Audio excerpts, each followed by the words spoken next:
sisters. Before beginning the program, I would like to introduce the speaker for this segment. So Maulana Hayder Shirazi serves as the resident scholar at Abrar Islamic Center in Vancouver, Canada.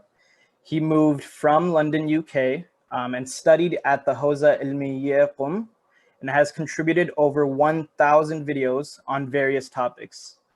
Alhamdulillah, he has been an invited speaker to a wide range of countries for Islamic lectures. The topic for today's lecture will be on the appearance of the 12th Imam alayhi salam. Is it a myth or reality?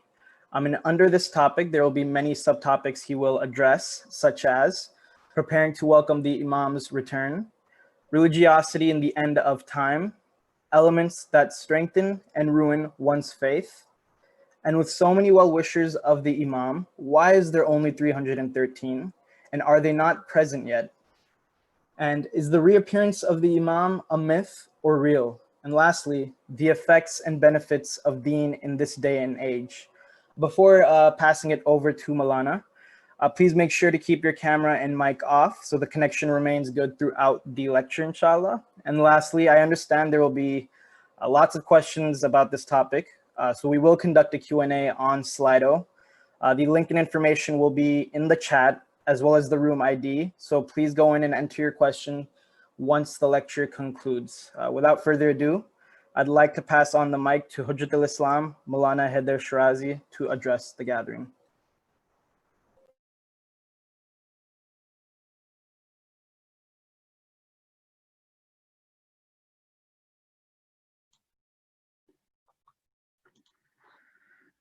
السلام عليكم جميعا ورحمة الله. الحمد لله رب العالمين. الحمد لله من أول الدنيا إلى فنائها ومن الآخرة إلى بقائها. الحمد لله على كل نعمة وأستغفر الله من كل ذنب وأتوب إليه وهو أرحم الراحمين. وصلى الله على سيدنا ونبينا أبي القاسم المصطفى محمد وعلى أهل بيته الأطيبين الأنجبين. اللهم كن لوليك الحجة ابن الحسن صلواتك عليه وعلى آبائه في هذه الساعة وفي كل ساعة وليا وحافظا وقائدا وناصرا ودليلا وعينا حتى تسكنه أرضك طوعا وتمتعه فيها طويلا. It is the birthday of Imam Rida alayhi salatu wassalam, the kind Imam, Imam Ra'uf, alayhi alaq al-tahiyyati wa-thana.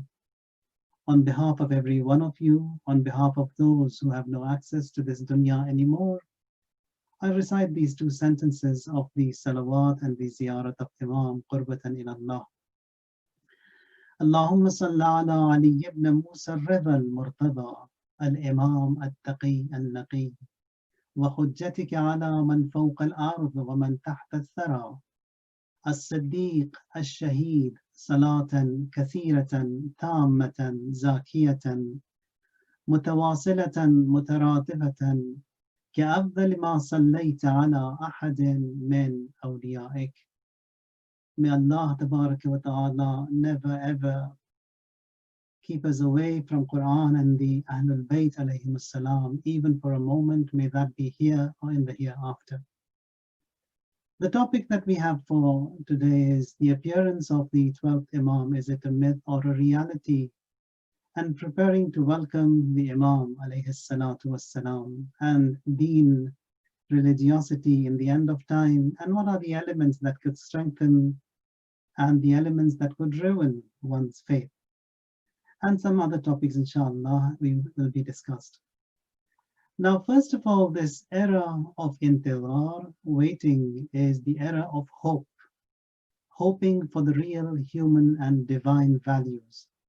So when people talk about Akhir al-Zaman and they say that it's scary, it's not scary, it's end of a term, and it is the starting of a benevolent term. So the return of the Imam is the start of a benevolent era for this entire creation of Allah Tabaraka wa Ta'ala. The effects of believing in the Imam alayhi salatu wassalam Imam Mahdi alayhi salam, according to the Ahlul Sunnah, they do believe in him. And this faith, it's common among all the Muslim sects and at large in all the other schools of thought and other religions. Everyone is waiting for a Messiah. Now, with the Ahlul Sunnah, we do have a difference of opinion, but the fundamental belief in Imam Mahdi alayhi salam, we are all on the same page. Their ulama, they have written many books on this topic. Some of them believe him to be from among the descendants of the Holy Prophet, some don't. Some believe that he is born and is alive. Some say that he will be born in the end of time.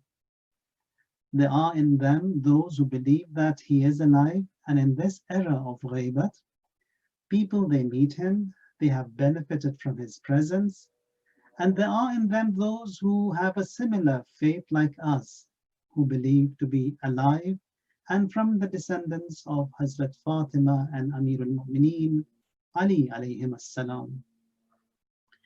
From among the Shafi'is of Iran, Egypt, Tunisia, they believe the 12 Imams, they are among the greatest of the fuqaha, the jurists and the supreme jurists. They believe that the Imams after the Prophet sallallahu alaihi wasallam, they have the loftiest of ranks in fiqh, in akhlaq, in adab, and people should refer to them in their religious and ethical affairs. And this is that very first offshoot that separated deen from siyasa, from politics.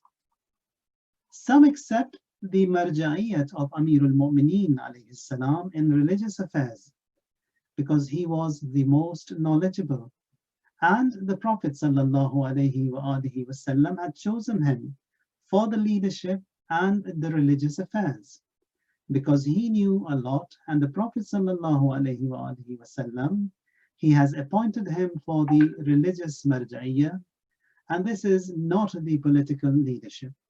Now, some of the Shafi'is, they have accepted this fact that the Imam from the sons of Ali alayhi salam and Fatima alayha salam are the religious maraja, the religious authority, and the political marja'iyah is upon the people. Now, the belief in Imam Mahdi alayhi salatu wassalam in the Shia culture, according to the Shia belief system, we have a very high belief system. We have a very esteemed opinion regarding the infallible Imams. Shias believe not only are the Imams the maraja, the political and the religious authority, but in fact, the Imam of every time is by the command of Allah Tabaraka wa Ta'ala, is a sharik, a partner of the Prophet sallallahu alaihi wasallam in all of his ranks, with the exception of Risalat and Nabuwwat. The knowledge of the Imam is divine, it is ilahi. His might, his qudrat is divine, it is ilahi. It is God-given. His rule, his hukumat is also not superficial or just political. The rule of the Imam alayhi salam, his hukumat is also divine, like his existence. And it is connected to Allah Tabaraka wa Ta'ala, which connects the creation of Allah to the Almighty Allah.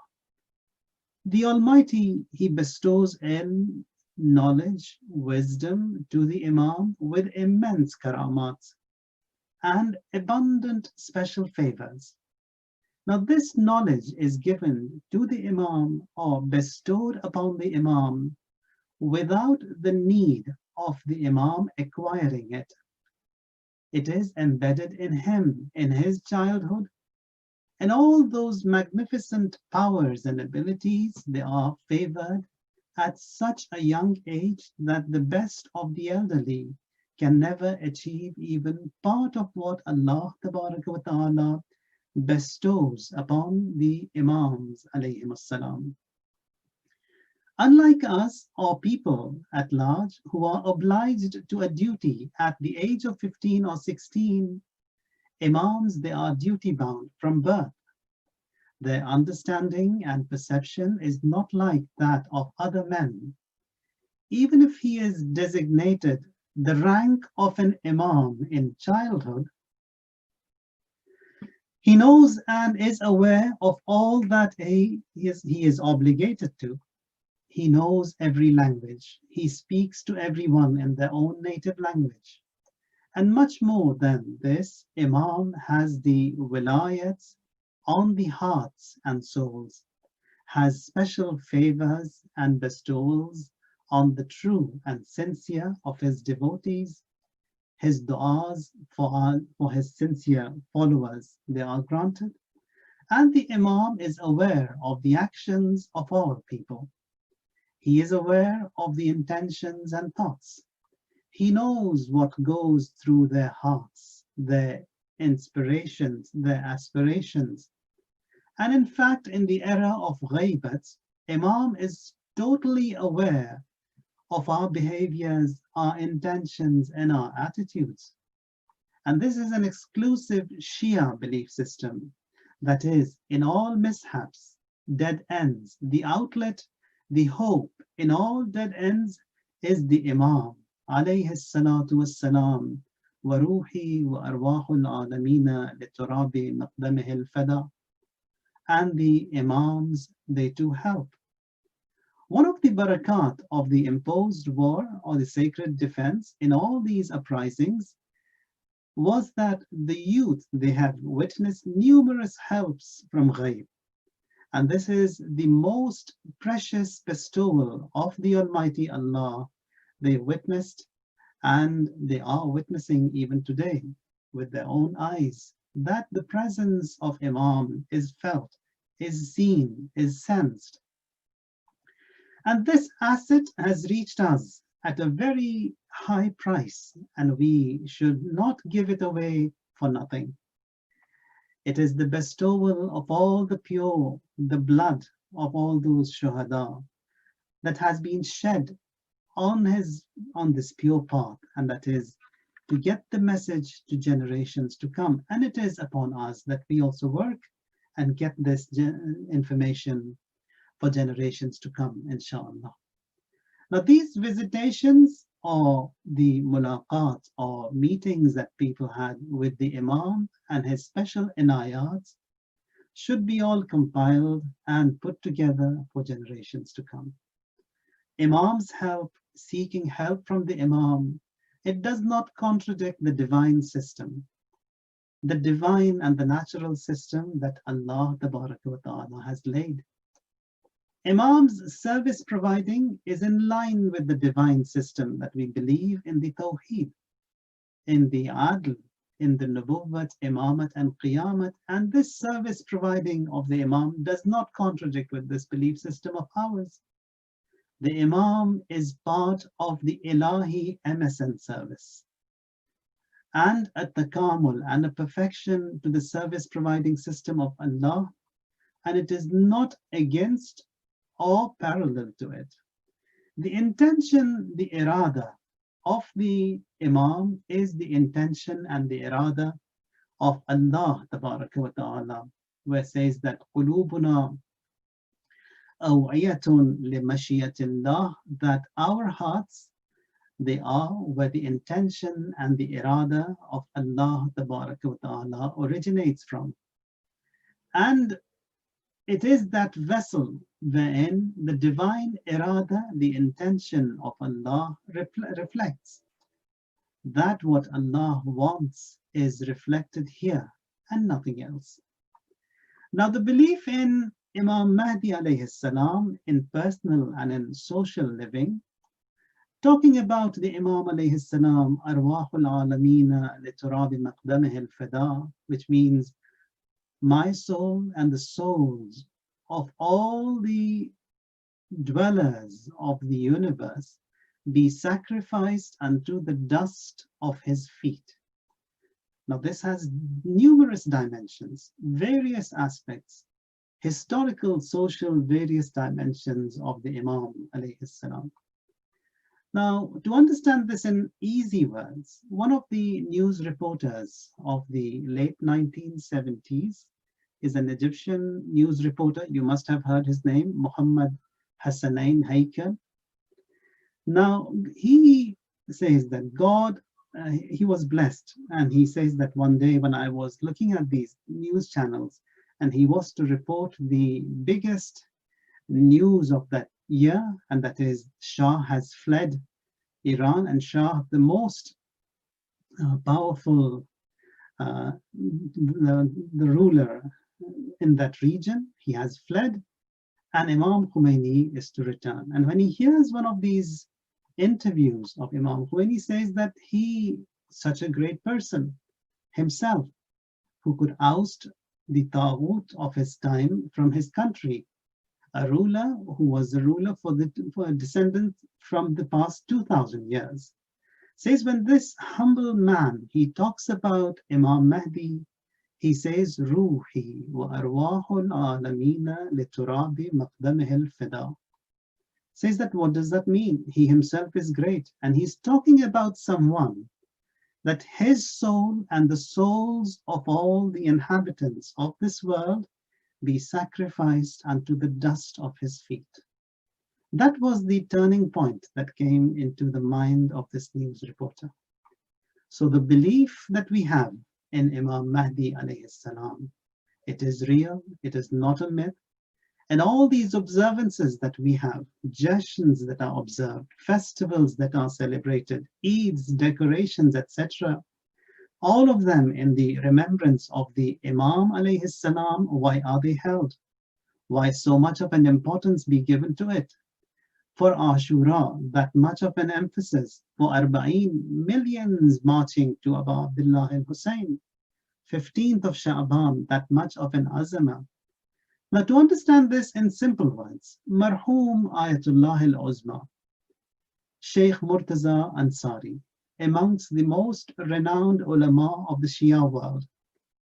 Now, the books that were written by this great Alim are even taught today in the advanced level, the Rasail and the Makasib, and the books were written about 200 years ago. This great Alim, and he was the only marja of his time, was standing at the entrance of the sacred shrine of Amir al-Mu'mineen, Ali alayhi salatu wassalam, greeting and welcoming the mourners, lamenting and wailing for Abu Abdullah al-Hussein on the 9th or the 10th of Muharram. Afandi, he is the governor of Iraq from the Ottoman Empire. He was standing with Sheikh Ansari. Afandi inquired, Sheikh, we do admit that Hussein, son of Ali, alayhim as-salam, was martyred, oppressed, and that Yazid, son of Muawiyah, la'natullah alayhima, was a ruthless dictator. And we too sympathize with you on this sad occasion. My question to you, Sheikh Ansari, is, what is meant by all these observances? Groups lamenting, groups with zanjir, with dust and clay wiped on their heads and faces. What is the aim behind all this? Sheikh replied, the secret behind all this is that we, the Shias, have been deceived once. And with these observances, we try to not be bitten again. Astonished with this reply, Afandi says, what do you mean? Sheikh Ansari, rahmatullahi alayh, said, in the event of Ghadir, the Prophet, very loud and clear, he appointed Amir al-Mu'mineen, Ali alayhi salam, as his successor. In the presence of hundreds of thousands of people, and you all denied, saying it wasn't Ghadir. It wasn't important. It was his advice to be friends with him, etc. The problem was with us. We did not observe Eid Ghadir loud and clear, with rallies and processions and slogans. We did not observe it as it should have been, and the outcome is before you. We fear that if Ashura too is not observed as such, you will yet again deny, saying Hussein did not exist, he wasn't martyred, or that Hussein was killed by thugs and thieves, and Yazid was a good God-fearing person. So, what is the secret behind this aqidah and the belief in Imam alayhi salatu wassalam? If one's personal life in the community is in the community, we believe that the actions, a'mal that we do, our actions, all of them, they are presented before the Imam alayhi salam in the books that we have. In Hadith, in Akhlaq, Babu Ardil A'mal is a chapter where the actions and the a'mal, they are presented before the Imam alayhi salatu wassalam. Now, the educational effects of this belief is that how frequently is it presented? Some riwayat, they say that it's once in a week, some say twice a week, some say it's twice a day, some say once a day. Quran says, and many of the riwayat, they say that it is a live connection between us and the Imam. Every move of ours is before the Imam alayhi salatu wassalam. He sees our performance, our actions. If they were good and satisfactory, he gets happy. He prays for us.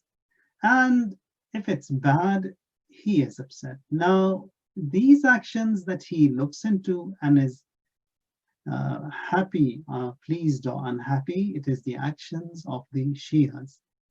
من از بیگانگان هر دیگر ننالم که با من هر چه کرد آن آشنا کرد. I have no complaint with the strangers. To me, what they did and they did bad is our own people who did bad. And we see that an ayah in Quran also, in Surah Al-Hujurat, says, وَالَّذِينَ يُؤْذُونَ رَسُولَ اللَّهِ لَهُمْ عَذَابٌ أَلِيمٌ. And those who torment the Apostle of Allah, those who hurt the Apostle of Allah, there is a painful punishment for them. This applies to the Imam alayhi salam as well. So whosoever hurts the Imam in whatever way, in whatever manner, lahum adhabun alim. For them is a painful punishment. One who likes someone would never want to upset him. If we adore the Imam, if we love the Imam, then we should be cautious not to hurt him in any way. And if he is such a great and generous, that is, at times we do commit wrong, and he seeks forgiveness and maghfirah for us from Allah tabaraka wa ta'ala. But if someone's practice was wrong, he loses that wilayat of Imam alayhi salam, and we seek refuge in Allah from such a status. Now, the reality of being a true Shia for the Imam alayhi salam, being a Shia under the wilayat of the Imam alayhi salam, it is not just in words and claim.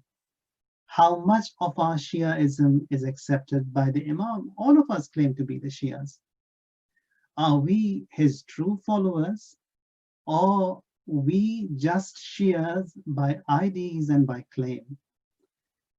It may well be that many who are not Shias before the Imam, upon him be my soul, and the souls of the universe be sacrificed unto the dust of his feet, they may be way esteemed than many of us.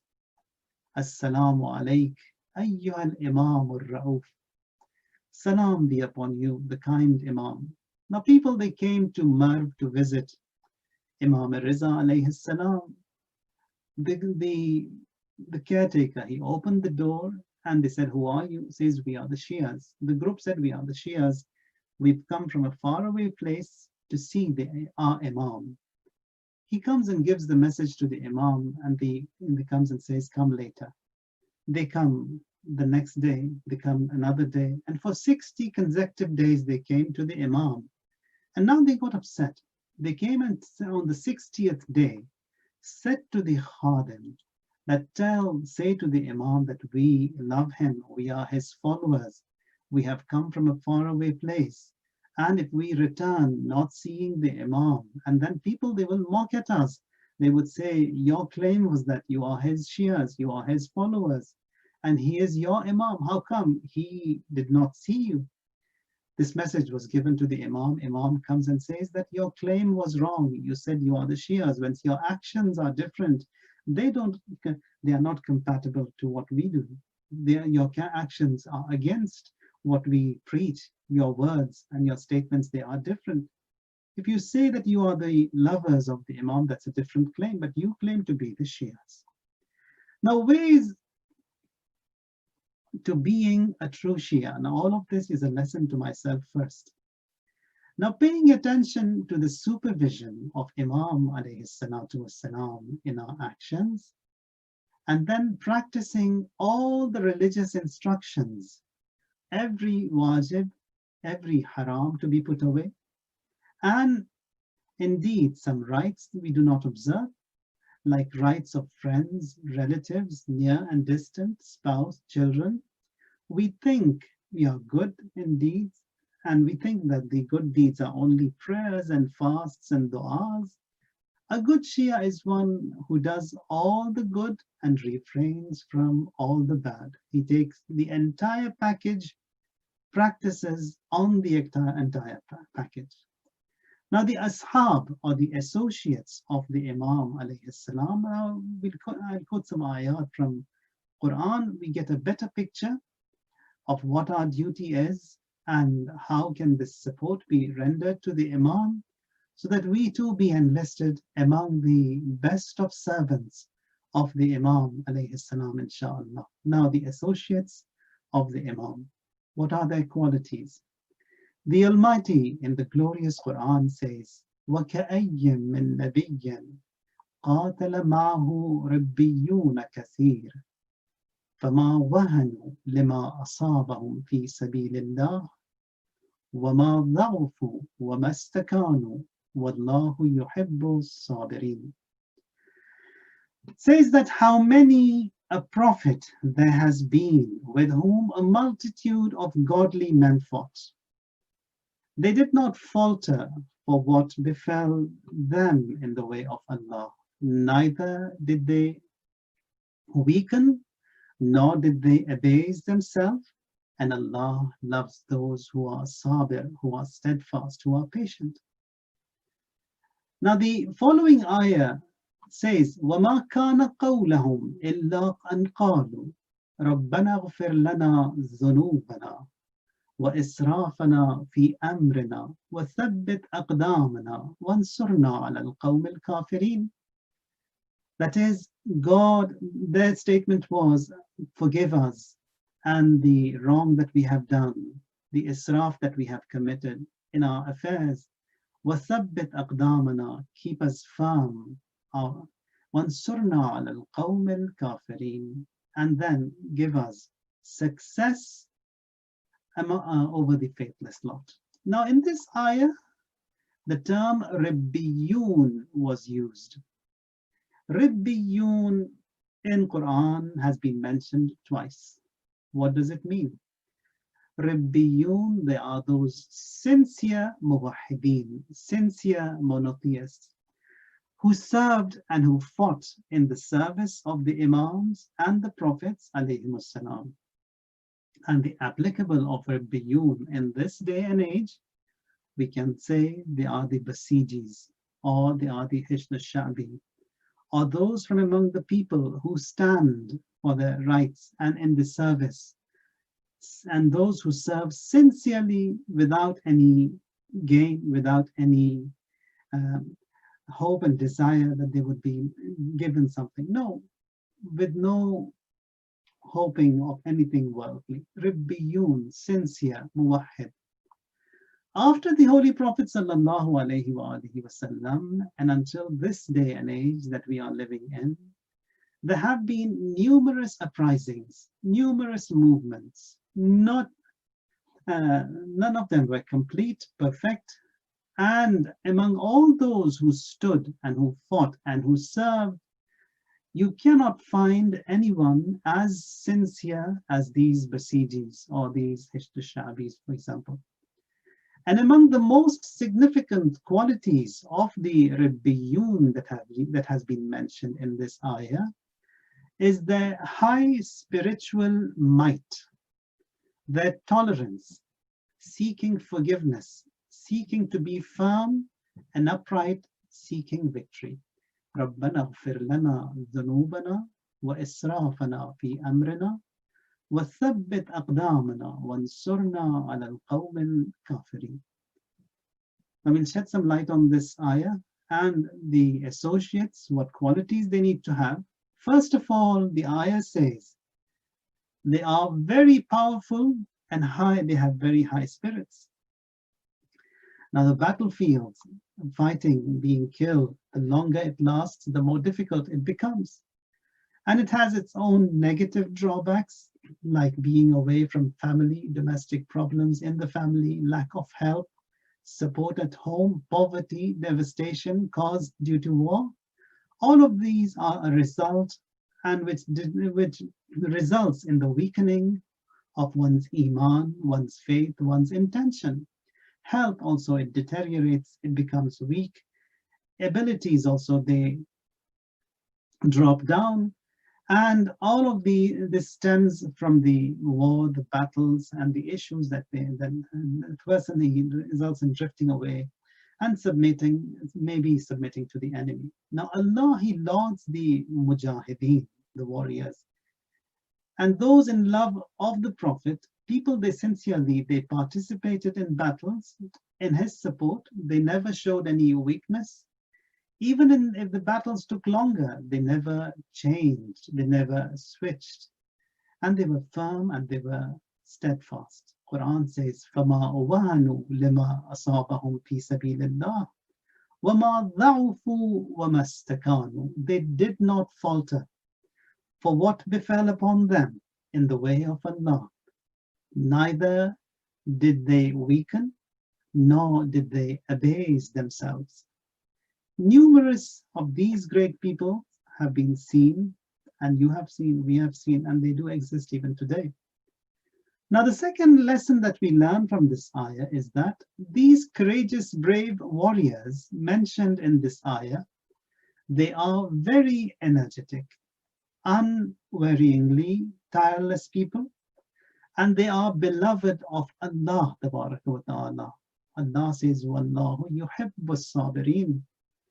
If only this reward was mentioned in the glorious Quran for the warriors, that was more than sufficient, and being the beloved of Allah Tabaraka wa Ta'ala, and someone loved and adored by Allah, will he have anything short? Does he need anything else?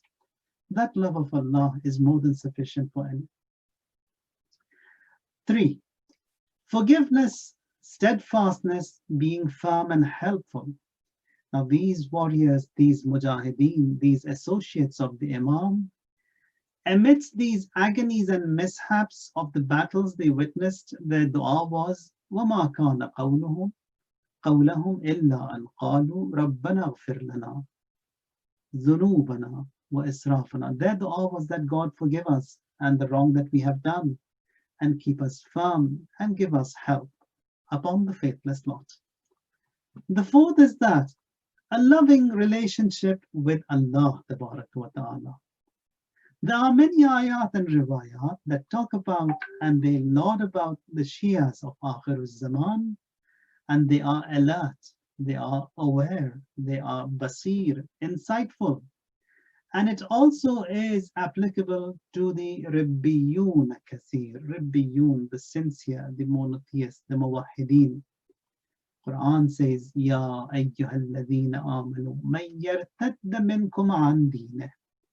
Many a times people, they are on track and then they switch and they say it was we who were supporting this deen. If it wasn't for me, then all these favors and topping up of what I have done for that deen, etc. Quran says that if someone switches, if someone deserts the religion, فَسَوْفَ يَأْتِ اللَّهُ بِقَوْمٍ, Allah will soon bring a people whom yuhibbuhum wa yuhibbunah, whom He loves and who love Him.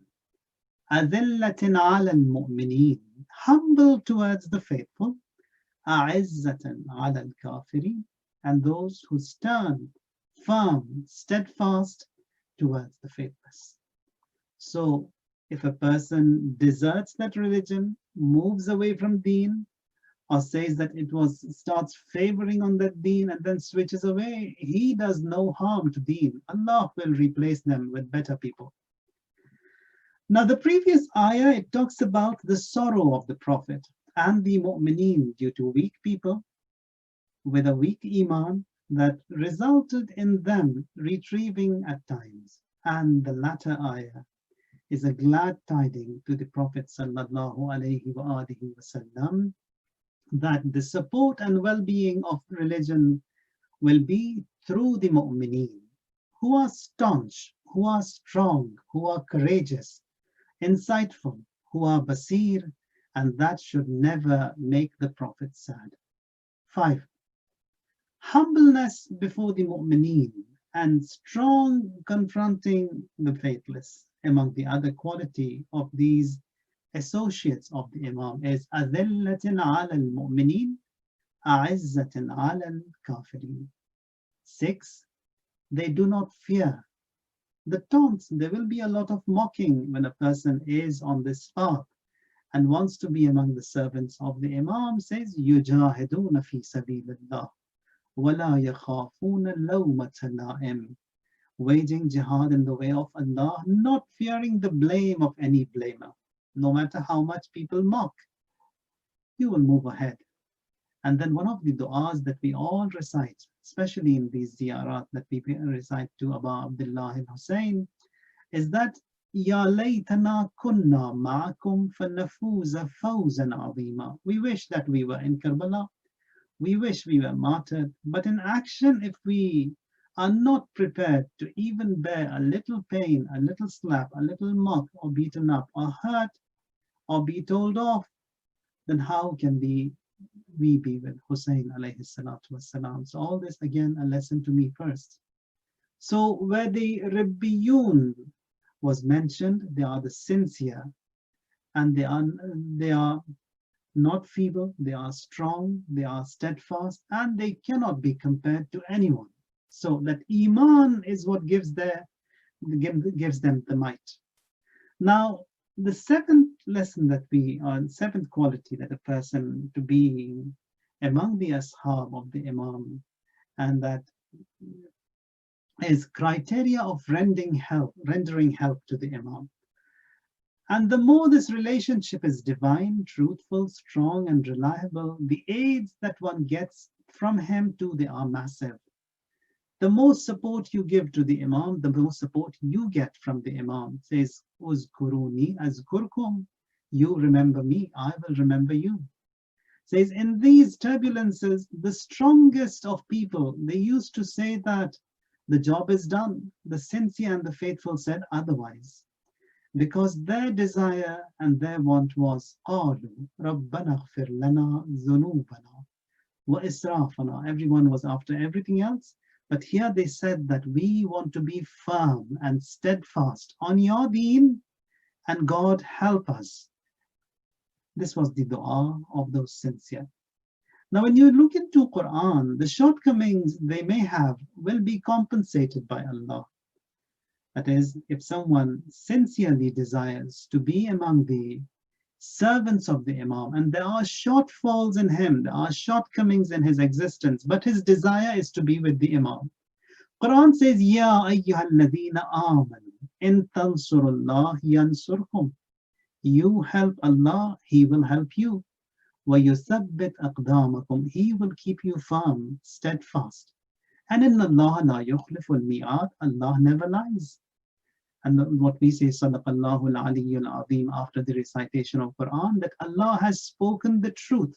Whatever He says, He does it. When He says, you help, I will help. In Allah la yukhlifu al-mi'ad, that this is a definite command, and He does not turn away from His word. Why is that?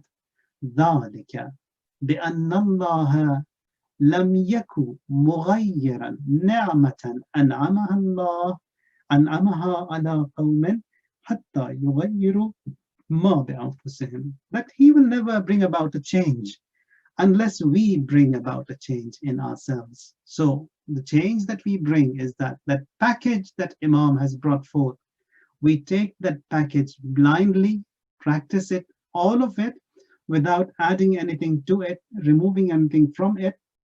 And unlike their predecessors, who were honorable, who were the delight of the Almighty, as their relationship with the Almighty, it deteriorated, that height of fame and honor, it changed to defamation and disgrace.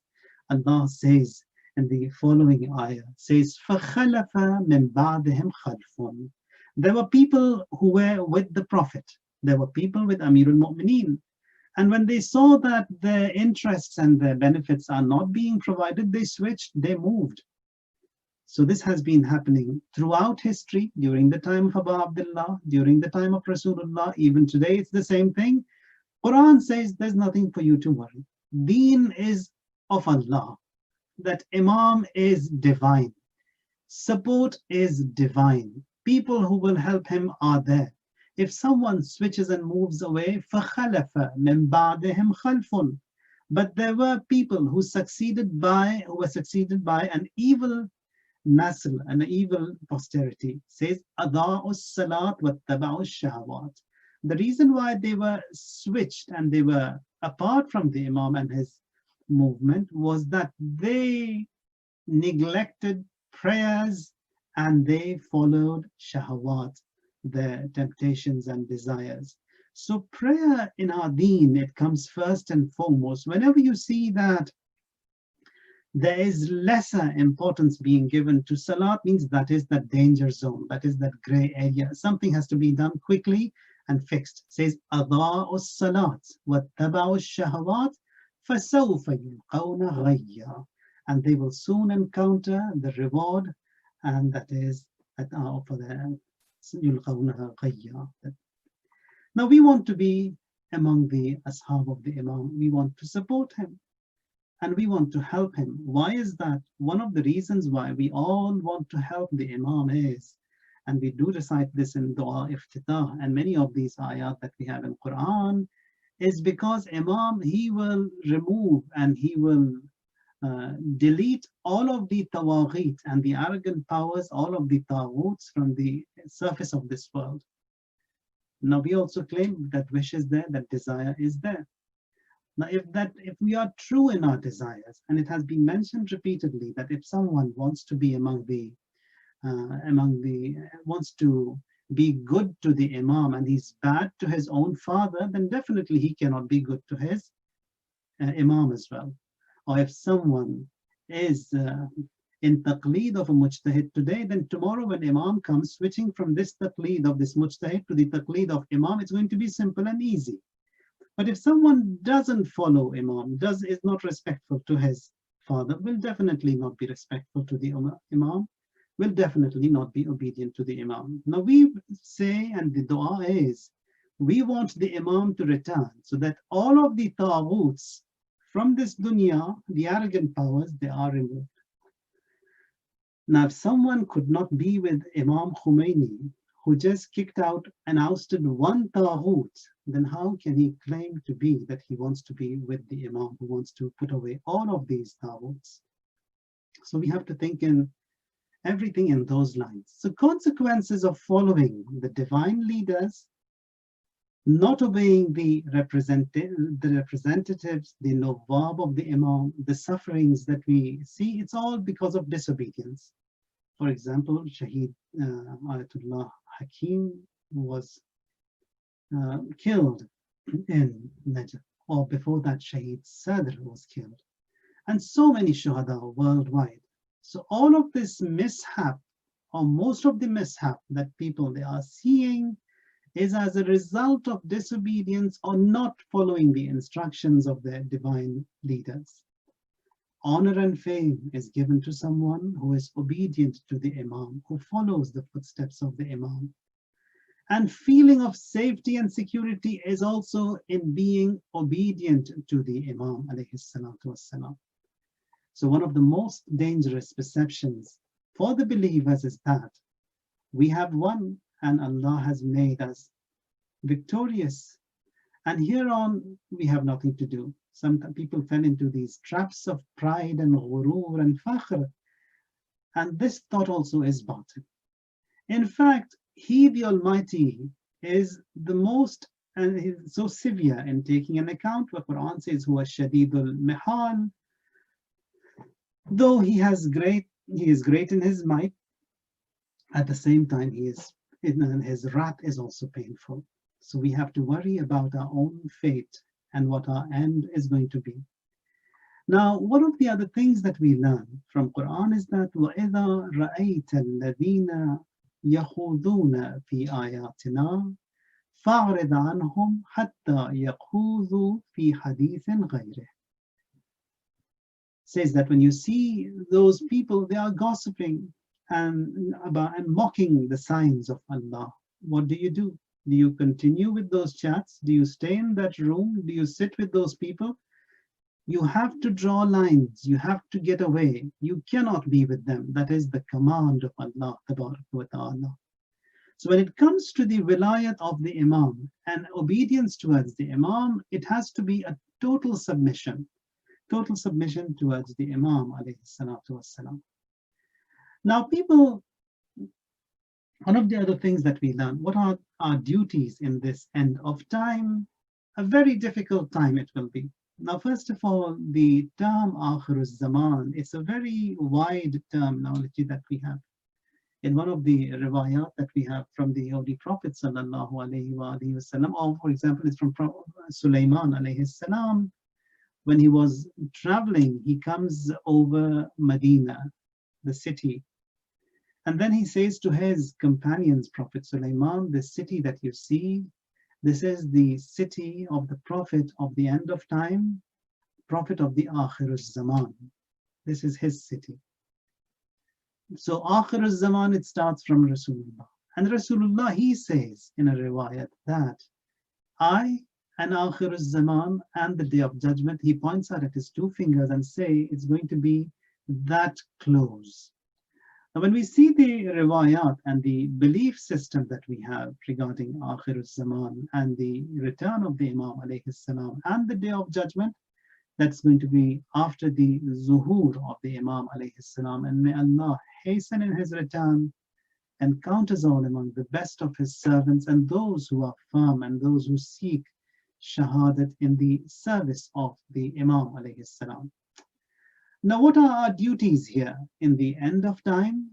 A very difficult time, and it is possible that man is a mu'min in the morning and a kafir in the evening. يَصْبَحُ الرَّجُلُ مُؤْمِنًا وَيُمْسِي كَافِرًا. That is what the hadith says. Now, this points out at this issue that people in the end of time, with the faintest fitna and doubts, they will lose their faith. And in this day and age that we are living in, fitnas, they are just erupting from every moment, especially with the social media. Two things that we have happening quite a lot. Everyone has become a physician. Everyone is prescribing prescriptions for the well-being of human beings, and also deen. Everyone has become a Maulana, prescribing all these rulings of deen. So these two have been targeted a lot. Now in this warning to each one of us is that religion will be attacked a lot, and there will be all these doubts that will be casted and posted. And we have to be extra cautious, extra vigilant, that we are not caught in these traps. Says, what do we do? يا أيها الذين آمنوا اصبروا وصابروا ورابطوا واتقوا الله لعلكم تفلحون. A lot of patience is required. We have to be firm on the path of Allah, and these du'as that we have, for example, رَبَّنَا لَا تُزِغْ قُلُوبَنَا, that Allah do not swerve us, our deen, our iman, بَعْدَ إِذْ هَدَيْتَنَا, now that you've guided us, Don't swerve us, don't shift us, keep us firm on your path. Now, one of the other things that we have to look into is that Imam alayhi salatu wassalam is the highest ranking being in this creation, in this entire universe today. And the highest rank of the Imam is due to the qurb and the nearness of his to the existence of Allah tabaraka wa ta'ala. We do find in du'as that لا فرق بينك وبينها إلا أنهم عبادك وخلقك. Says that there is no separation, difference between you, that is the Almighty Allah, and them, that is the Imams. What is the difference? That you are their Lord and they are your servants and they are your creation. And all their affairs and tasks, they are taken care by you. Their origin, their return is you, Allah Tabaraka wa Ta'ala. This is that highest rank that the Ahlul Bayt they have arrived, being an abd, a servant of Allah Tabaraka wa Ta'ala. And people they perform this ghulub and talk so loud about Amir al-Mu'mineen and take him to the rank of, God forbid, uluhiyyat and lordship. They don't see that Imam, it was the sacred month of Ramadan, he was fasting. Fasting for who?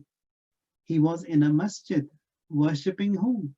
He was in sajda, before who? And he was killed in the way of who? And then how can someone who is such sincere, so humble before the existence of God? Now, Imam alayhi salatu wassalam, he is a reflection of the immense mercy of Allah Tabaraka wa Ta'ala. The merciful God, due to his mercy, he places the best of his creations in turbulences, in waves of sorrow and distress, grief and mishap, to enable them to grow. Now, in this era that we are living in, numerous and enormous pains, agonies, afflictions, griefs, sorrows, mishaps are seen that have saddened the pure heart of the Imam alayhi salam. The souls of the world be sacrificed unto the dust of his feet. Imam, he is Ra'uf, kind, the kindest man on earth. He has seen so much of pain. Now, one of the beliefs that we have is that Imam is ma'asum, infallible. He never forgets anything. Now, when there is a tragedy in our homes, when someone who among the loved ones he passes away, after a certain time, we see that gradually we forget and the sorrow and the pain is gone. This is not for the Imam alayhi salam, because he cannot forget. Being an Imam, he has to remember everything. And then so much of pain, so much of distress, so much of agony. And then when we see these aqaid that we have and what we believe in, and when he says that لَأَنْدُبَنَّكَ صَبَاحًا وَمَسَاءً, that upon you, my grandfather Hussein, I cry upon you morning and night, twice a day, and then I shed tears of blood. Now, the way to get to the height of love and ma'rifah and that insight, that basirat, is that now we have various sciences, fiqh, usul, aqaid, akhlaq, tafsir, philosophy in our field, and then in sciences, so many thousands and hundreds of fields are there. Now, when the term regarding aql and ilm is inquired, Imam al-Sadiq says, ما عبد به الرحمن واكتسب به الجنان أو حصل به الجنان. Says aql, that intellect, is that what makes you worship the merciful God, and with which you can get to the heaven, you can acquire the heaven. Any science, any ilm, any field which submits us, which brings us closer to Allah Tabaraka wa Ta'ala is ilm. It can be anything. And if I, by studying and by research, I get closer to Allah, that ilm, it becomes a means of qurb to Allah Jalla wa Ala. Now, this ilm and that love or that aql, how can it step up and how can it how can we work to get on top? Because when we talk about the people who will be in the end of time among the 313 who are among the ashab of Imam, what kind of a people are they? Are they some special people, special? No, no special creation of Allah.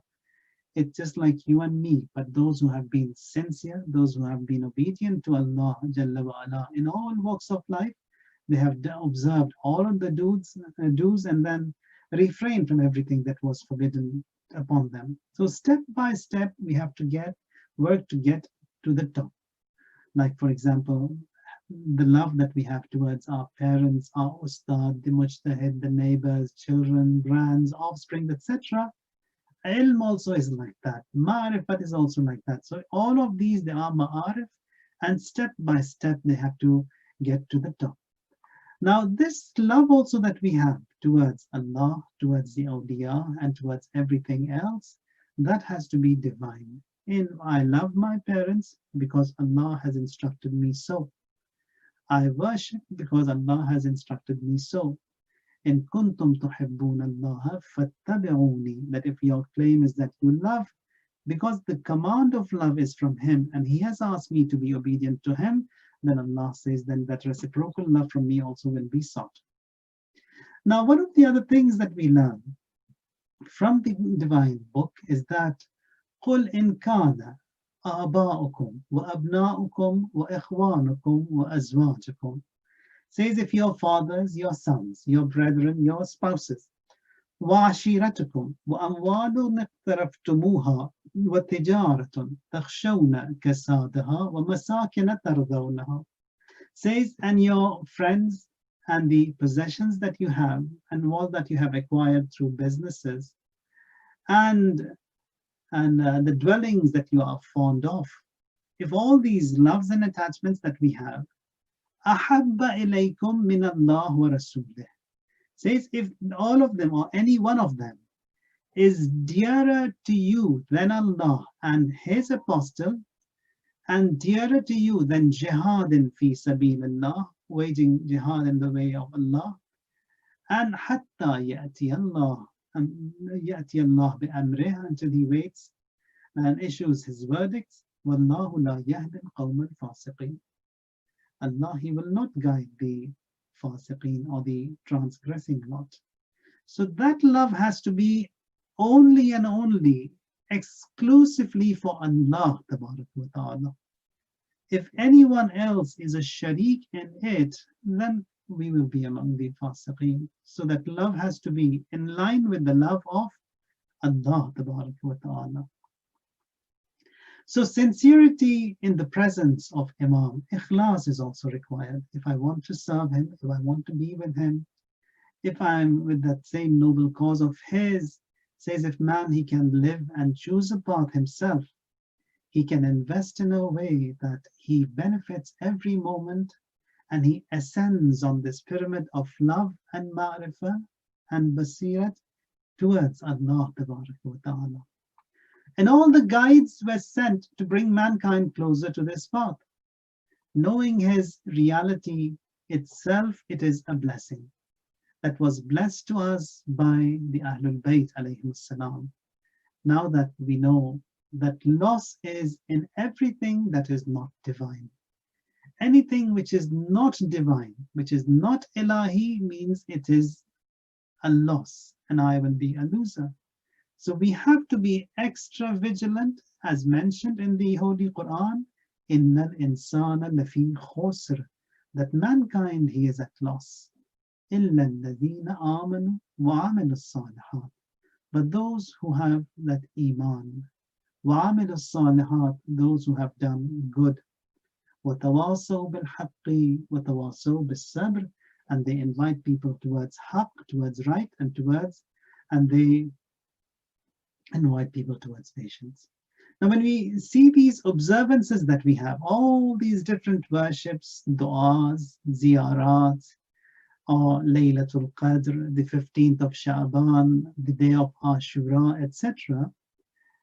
Now, regarding the 15th of Sha'ban, says that the Holy Prophet, the riwayat that we have, it says that it is not less than Laylatul Qadr. The Prophet ﷺ, he says that I was having a nap on the night of the 15th of Sha'ban. And Jibreel alayhi salam, he called me. I rose up and I went to Baqi, the cemetery, the Qabristan, the graveyard in Medina. And then Jibreel, he said to me, Ya Rasulullah, do you know what night it is tonight? And then says, tonight is the night in which the ashqiya, that is the wretched, the disgraced, and the wrongdoers, the losers, when they seek Allah Ta'ala on a night like tonight, He would delete them from the ashqiya list and He would register them in the su'ada, the prosperous, the successful list. Tonight, the doors of the skies are open on all servants. Tonight it is Babu Tawbah, the night of repentance, Babu Ridwan, to seek the contentment of Allah, Babu Ihsan, the door and the gateway to goodness, and the door Babu Maghfirah, the gateway towards Maghfirah. So that is Imam alayhi salatu wassalam. So if someone wants to be forgiven, Tawbah is with getting to the Imam, tawassul to the Imam. Wants the contentment and the rida of Allah, that is with the seeking the rida and the contentment of the Imam alayhi salam. He wants to do good, then the first good that can be done is to the Imam alayhi salam. He will get to that Babul Ihsan.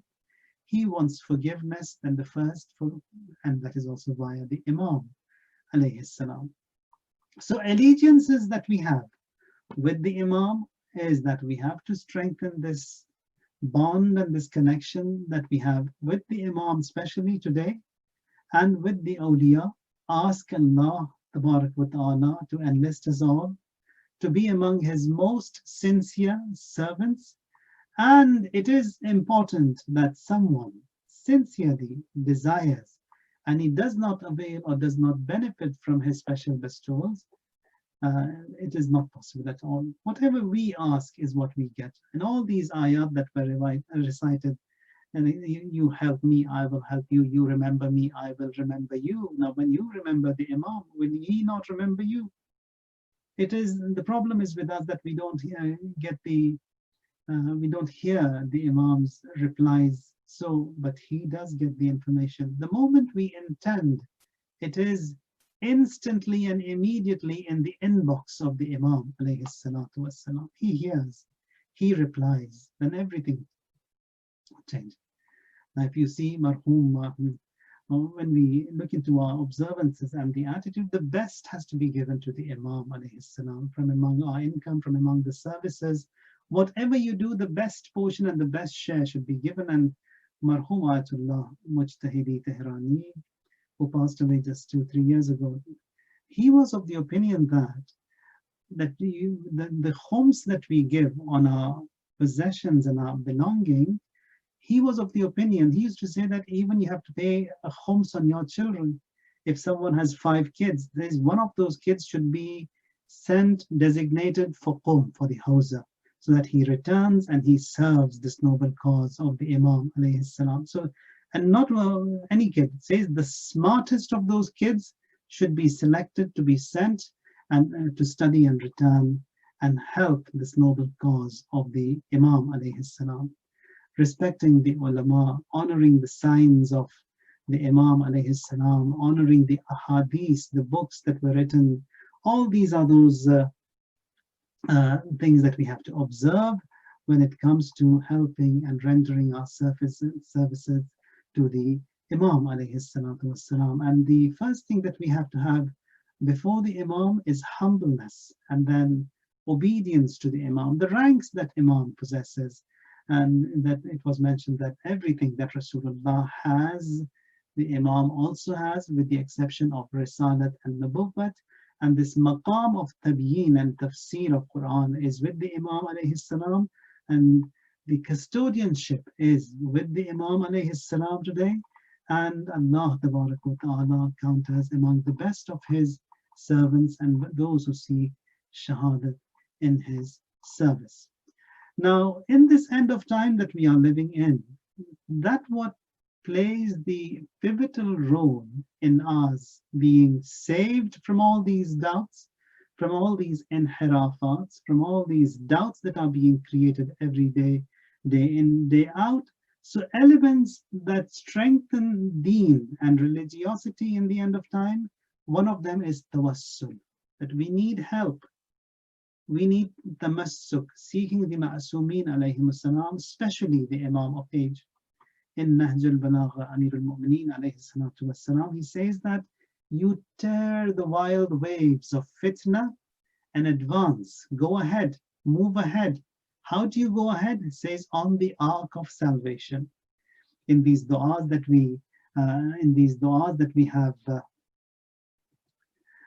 we have, for example, in dua, in salawat sha'baniyya. Then salawat sha'baniyya, after salawat, we say that al-fulk al-jariya, fil lujaj al-ghamir, fil fulk al-jariya. Now, Ahlul Bayt, they are the ark, they are the ship. Sometimes the ship is caught in a storm and it just moves circles all around itself. But sometimes amidst those storms and amidst those waves, you see that this ship, this ark, it tears those ferocious waves and it moves ahead. Says Ahlul Bayt are that fulk al-jariya, fil lujaj al-ghamira, ya'manu man rakibaha, whosoever gets on board will be safe. If someone stands there like the son of Prophet Nuh, says, wow, such a big ship, that would do him no good. For you or for us to be safe, we have to get on board. Says, يَأْمَنُ مَنْ رَكِبَهَا وَيَغْرَقُ مَنْ تَرَكَهَا الْمُتَقَدِّمُ لَهُمْ مَارِقٌ. Now once we get on board, what do? Sometimes people, they go ahead of the Imam. That is also not allowed. It says, وَيَغْرَقُ مَنْ تَرَكَهَا الْمُتَقَدِّمُ لَهُمْ مَارِقٌ. Someone goes ahead of the Imam will be ruined. وَالْمُتَأَخِّرُ عَنْهُمْ زَاهِقٌ. If someone lags behind, he's also going to be ruined. So وَاللَّازِمُ لَهُمْ لَاحِقٌ. We have to be with the Imam. Take the instructions from the Imam alayhi salam. Now, in such situations, one has to not rely upon himself. What does he do? He relies upon Allah tabaraka wa ta'ala, and he gets help from Allah Jalla wa ala. For example, one of the best of things that can help us in this akhir zaman, in this end of time, is being with deen, having this tawassul with the Imam alayhi salam. In one of these riwayat that we have from Imam Amir al-Mu'mineen Ali alayhi salam, Imam says, Ayyuhan nas, O people, deenukum deenukum. Says first priority be given to your deen. Deenukum deenukum. Tamassaku bih, hold on to that deen. La yazilukum ahadun an. Says no one should lag behind. Why is that? Imam says, لأن السيئة فيه خير من الحسنة في غيره.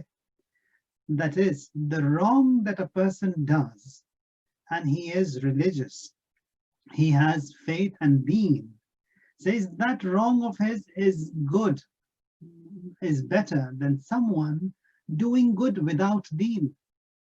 Imam says, لأن السيئة فيه تغفر. If someone was faithful and he repents, that wrong will be forgiven.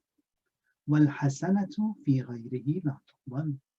And the good a person does without deen, being faithless, he's doing good. Says that for that good he will not be rewarded. So the first thing here that we want to be safe in this end of time, tawassul is required. Bonding with the Imam is required. Getting help from the Imam is required. And with so many well-wishers, why is it that only 313 and are they not complete yet?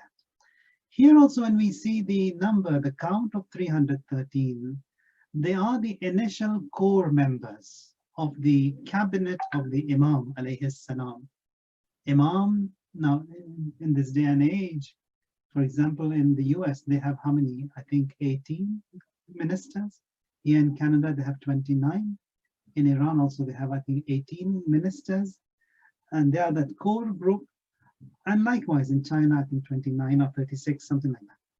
Now this rule of the Imam alayhi salam, that annal arda yarithuha ibadi as-salihun, that as for the land, my righteous servants will inherit this land, a rule which is going to be global and on this planet Earth.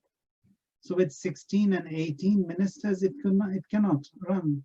So for such a massive rule, needs a core member of 313 ministers who will be the immediate instruction takers of the Imam alayhi salam for that massive rule.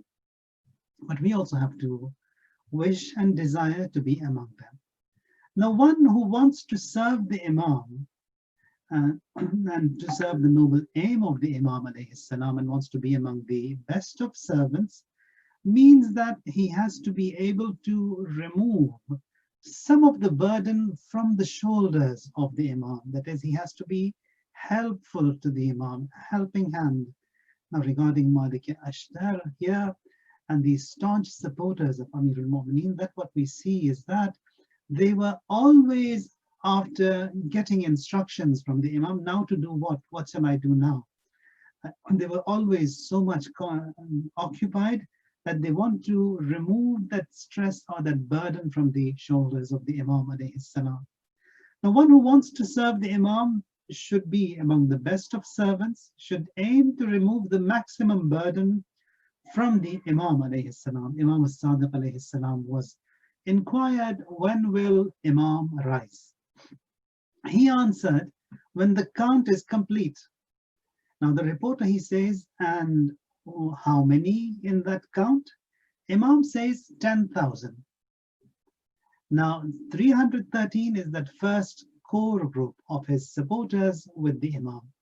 In another quote, Imam Baqir alayhi salam says that the first to swear this bay'at and allegiance upon the pure hands of the Imam alayhi salam is Jibreel alayhi salam, followed by the 313. But the actual movement of the Imam starts when the 10,000 they get together. And in another hadith says when the 15,000 they get together. Other riwayat say when the general public gets together. Now that general public, when we talk about in these riwayat and that large number, and we see this Arba'in walk of Abu Abdullah and Hussein, shows that everything is moving towards that direction. And may Allah make it as such that we all be enlisted among the best of servants and those who seek shahadat in his service. Go qit'e gum shude az pere parvaz kam ast. And this beautiful poem says that one of those parts is missing in this flight. One of the wing feathers is missing for us to fly. 11 bar shimordim veli baz kam ast. He says we counted 11 times and we still see that one is missing, some are missing. In hame aab na az jari ughyanus ast. All these waters that you see that are flowing on this planet Earth, all these oceans and rivers, says araq sharm zameen ast ke sarbaz kam ast. Says all this is that sweat of the earth, sweat and shame that the soldiers are very few. So the earth is crying that the supporters are very few. May Allah tabarak wa ta'ala help us. وَجَعَلَنَا مِنْ أَنصَارِهِ وَأَعْوَانِهِ وَسُبْحَانَ رَبِّكَ رَبِّ الْعِزَّةِ عَمَّا يَصِفُونَ وَسَلَامٌ عَلَى الْمُرْسَلِينَ وَالْحَمْدُ لِلَّهِ رَبِّ الْعَالَمِينَ.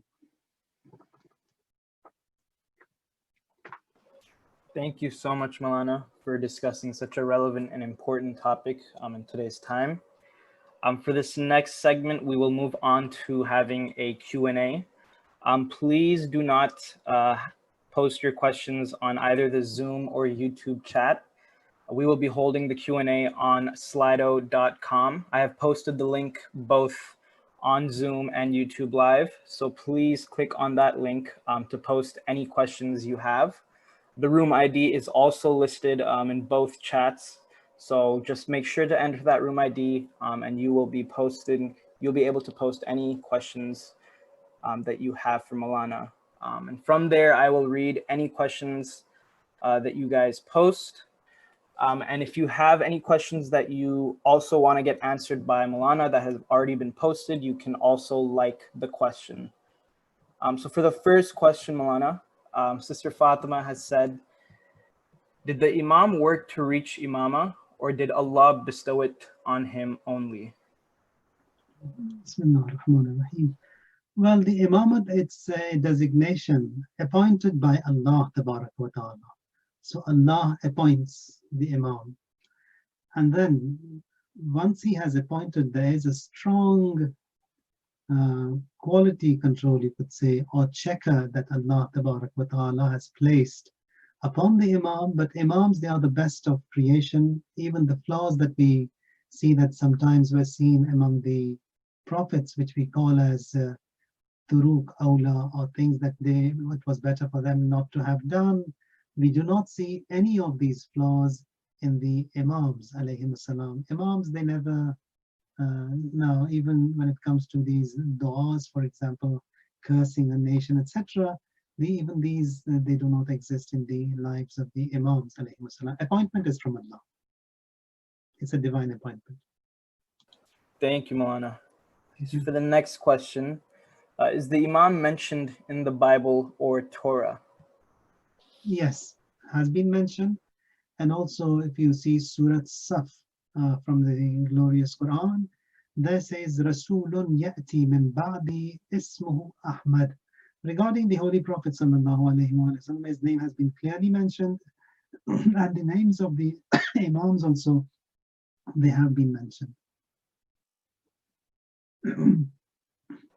Okay, for the next question, while it is advisable and better to forgive than take revenge, why do speakers emphasize that the 12th Imam will come to take revenge? Yeah, well, there are certain things and certain places where a person, that avenge has to be there. Now, it isn't as such that every sin can be forgiven.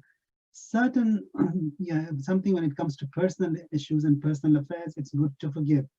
But when it comes on a larger scale, like what Yazid did, here you don't come and say that the sin also that was committed, it wasn't an ordinary sin. It wasn't something between two people and one of them forgiving the other and it could be waved off. No, here it is a massive sin and something that has, he is standing against the existence of God, Tabarak wa Ta'ala. So here, Yazid, it wasn't a one-to-one with Imam Hussein as such. No, here, the reason why Imam Hussein also says in his statements, for example, says that I fight because he was changing all the moralities, all the virtues to bad. He was changing the identity of a religion. Now, if you say and see a sin, a person, he drinks, that's something between him and his God.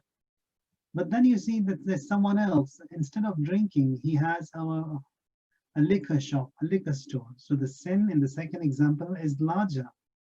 But if there is another person who comes and he's got a manufacturing plant where he makes this liquor and provides to everyone, that is another sin which is on a larger scale.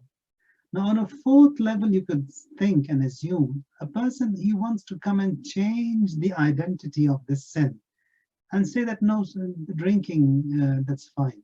So, and he wants to create that as part of a lifestyle and a culture, that what we see in these Arab countries, how they have put this wine and alcohol and made it legal and part of a lifestyle and a culture among the Muslims. So a sin over here in the fourth case, that is the greatest of sins when you see. Now, what Yazid did was he was changing the identity of Deen. That what wasn't in Deen was being installed as part of Deen. That was haram, was made halal. Halal was, etc. So, so over here, you don't forgive. Over here, that punishment has to be seen. Thank you, Malana. Okay, with just 7 minutes remaining until the end of the program, we'll just take 1 or 2 questions and then we will go with concluding remarks. For the next question, Sister Fatima is asking if imams are at a higher status than prophets, other than Prophet Muhammad sallallahu alaihi wasallam. Just wanted some clarification on that. Yes. The answer is yes. Okay, thank you. And the last question is, if the imam is responsible to take revenge for the killing of Imam Hussein and his family, alayhi salam, how is he meant to do that? Now when we see these terms that we have, we say Tharallah. So the true avenger of the Imam alayhi salam is Allah tabarak wa ta'ala. Or when the Imam returns, we see the slogans that he has. He says, Ala ya ahl al-alam, in ana al-imam al-qa'im. Ala ya ahl al-alam, ana as-samsam al-muntaqim. I am that avenging sword. Ala ya ahl al-alam, inna jaddi al-Husayn qataluhu atshana. So the slogans that Imam gives when he returns, they're all related to Abu Abdullah al-Husayn alayhi salam. So in this great creation of Allah wa ta'ala, the greatest tragedy that has taken place here is the tragedy of Karbala. And the greatest sacrifice also that has been given is the sacrifice of Abu Abdullah al-Husayn alayhi salam.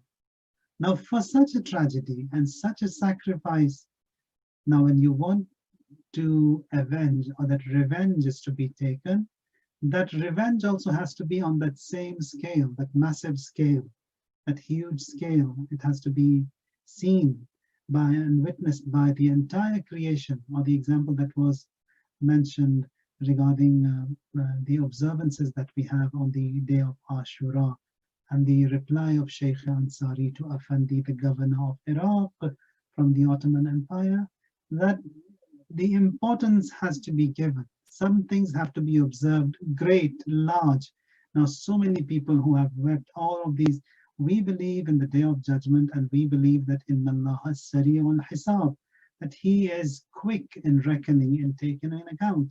So all this pain that was afflicted on this massive investment of Allah, sending so many prophets, 124,000, and then all the hard work of the Holy Prophet sallallahu alaihi wasallam. And if all of that was to be wiped by Yazid, and that investment of Allah is there on the other hand, so the revenge also has to be of that same magnitude when it comes to the revenge from Yazid la'natullahi alayhi. Thank you, Malana. So that concludes the Q&A session for the program. Before